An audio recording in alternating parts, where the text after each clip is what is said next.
Mahigit 300 individual ang naging benepisyaryo ng isang matagumpay na outreach program at medical and dental mission na pinangunahan ng Ifugao Police Provincial Office sa ilalim ng pamumuno ni Police Colonel Jeremias G. Oyawan, Provincial Director, katuwang ang 1st Ifugao Provincial Mobile Force Company sa pangunguna ni Police Lieutenant Colonel Dwight L. Fagian, Force Commander, na isinagawa sa Municipal Gymnasium sa Bito-Hingyon, Ifugao sa pakipagtulungan ng God's Helping Hands Organization, LGU ng Hingyon, Municipal Health Office, at iba pang mga volunteer at stakeholder na nagkaisa upang maghatid ng mahahalagang serbisyong pangkalusugan sa komunidad.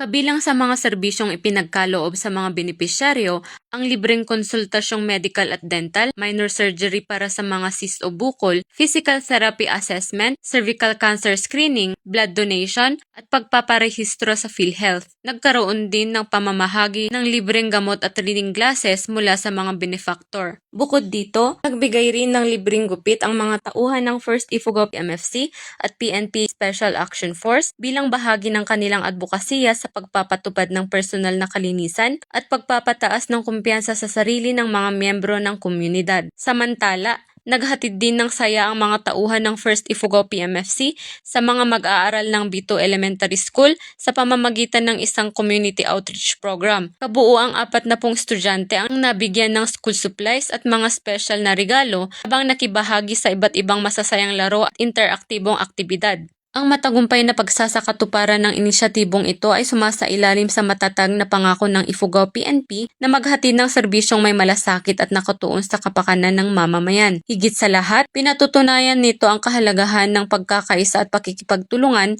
ng mga ahensya ng pamahalaan, pribadong organisasyon, mga voluntaryo at iba pang stakeholders sa pagbuo ng isang mas malusog, mas matatag at mas maunlad na komunidad. Mula dito sa rehiyon ng Cordillera, ako ang inyong PNN correspondent, Patruluman Grace Bulangan, alagad ng batas, tagataguyod ng Balitang Pulis.